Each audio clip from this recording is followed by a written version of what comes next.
오늘날 대한민국을 살아가는 수십만 명은 1950년 겨울 흥남항에서 미 제10군단과 함께 남하한 이들의 후손입니다.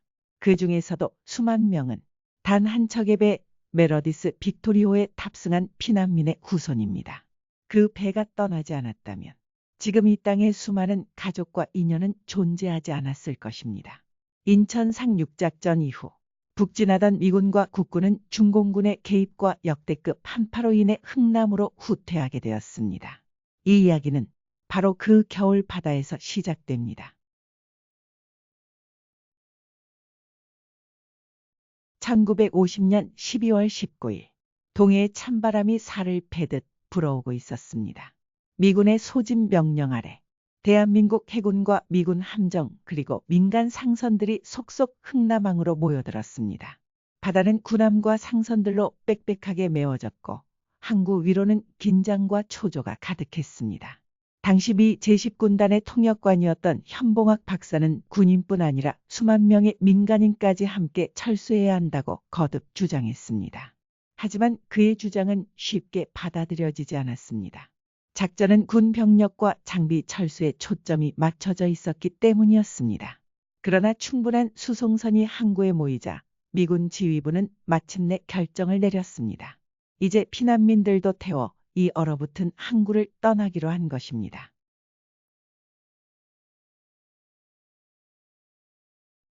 12월 21일 밤 병사들은 말없이 부두에 서 있었습니다. 그들의 시선은 저 멀리 어둠 속을 가르며 서서히 다가오는 거대한 흰 선체를 따라 움직이고 있었습니다. 그 배의 이름은 메러디스 빅토리오.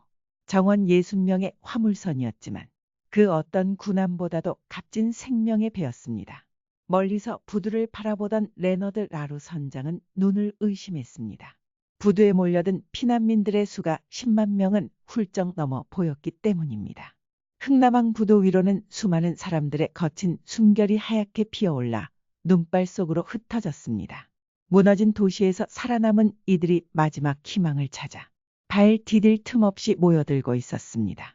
노인의 굽은 허리, 아이의 앙상한 팔, 그들의 등에 짐처럼 엎인 삶의 무게들이 부두를 메웠습니다. 멀리서 포성이 울릴 때마다 사람들의 어깨가 움찔 떨렸습니다. 앞으로 밀려나고 또 밀려나는 인파 속에서 발밑 얼음이 깨질 듯 삐걱거렸고 차가운 바람은 손끝마저 얼어붙게 했습니다. 뒤에서는 울음과 외침이 한 덩어리의 소리가 되어 부두 위를 덮어버렸습니다. 이제 단 한 걸음 더 나아가면 살 수 있었고 멈추는 순간 모든 것이 끝이었습니다.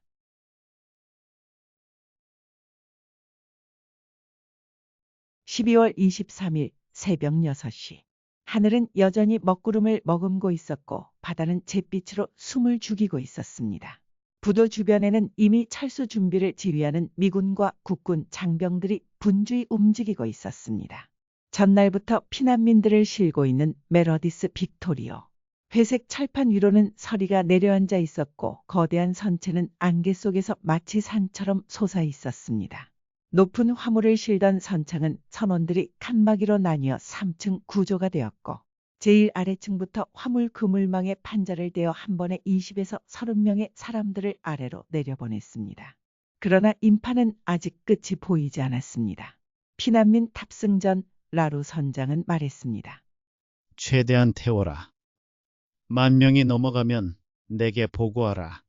하지만 그 숫자는 이미 훌쩍 넘은 지오레였습니다.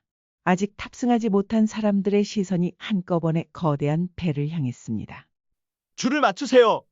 먼저 아이와 부녀자부터. 군인의 외침에도 사람들은 앞으로 몰려들었습니다. 차례를 기다리는 동안 사람들은 아이를 품에 꼭 안고 손에 쥔 작은 보따리를 더욱 세게 움켜쥐었습니다. 그때 부도 저편에서 연이어 폭음이 울려 퍼졌습니다. 군장비와 탄약 상자가 바다 쪽으로 끌려나와 거대한 불길 속으로 사라지고 있었습니다. 철수 과정에서 적에게 넘어갈 수 있는 모든 군수품을 폭파하라는 명령이 실행되고 있었던 것입니다. 불길은 바다 위를 붉게 물들였고 그 빛은 부두 위 사람들의 눈동자 속에 깊게 새겨졌습니다. 그날 부두에 서 있던 모든 이들은 이 길이 다시는 돌아올 수 없는 길이라는 것을 알고 있었습니다.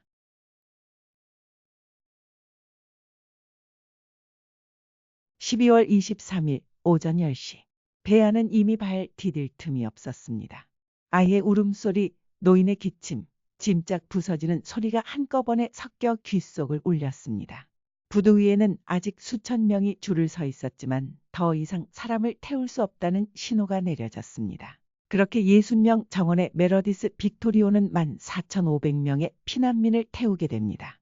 기관의 굉음이 부두를 진동시키며 메러디스 빅토리오가 천천히 뒤로 물러났습니다. 멀어져 가는 부두에는 아직도 사람들이 남아 있었고 그들의 손짓은 바람에 휘날리며 작아졌습니다. 배 위에서는 누구 하나 환호하지 않았습니다.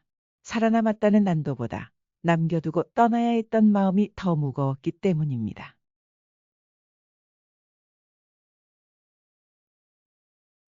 12월 24일 새벽. 한 아이가 울음을 터뜨리자 그 맑고 날카로운 소리가 갑판 위를 가득 울렸습니다.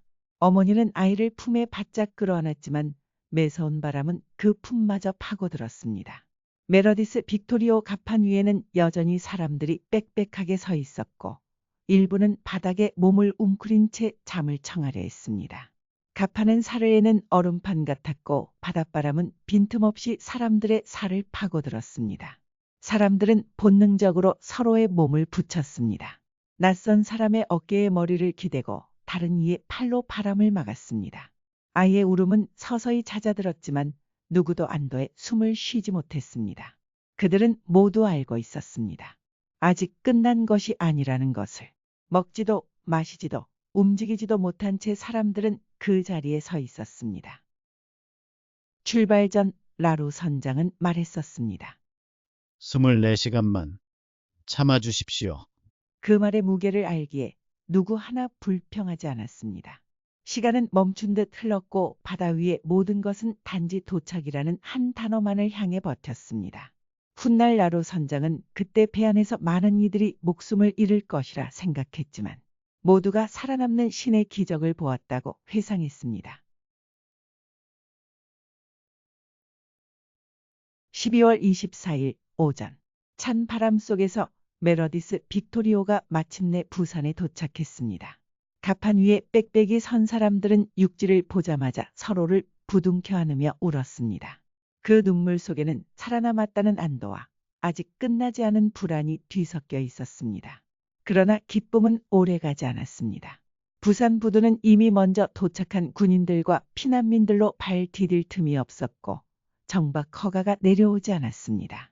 눈을 감고 하늘을 올려다보는 사람 그리고 다시 먼 바다를 바라보는 사람들이 있었습니다. 그 사이 부산에서 조달한 식량이 배에 실렸습니다.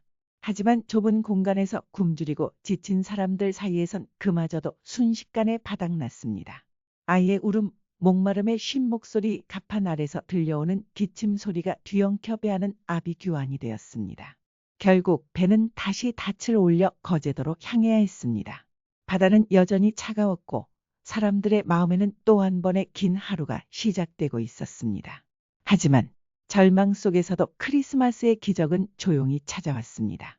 좁은 배 안, 벌써 5번째 아기가 첫 울음을 터뜨렸습니다. 그 울음소리는 얼어붙은 갑판 위에 따뜻한 숨결처럼 번져나갔습니다.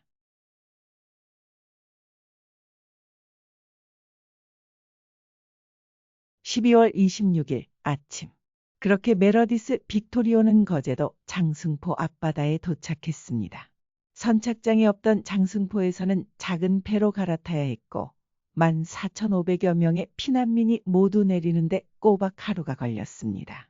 그 겨울 위대한 항해는 막을 내렸고 훗날 기네스북에 단일 선박 최대 인명 구조라는 기록으로 남게 되었습니다. 그리고 오늘 대한민국을 살아가는 수십만 명의 사람들은 그 겨울 바다를 건넌 이들과 그 배 위에서 울음을 터뜨린 아기들의 후손입니다.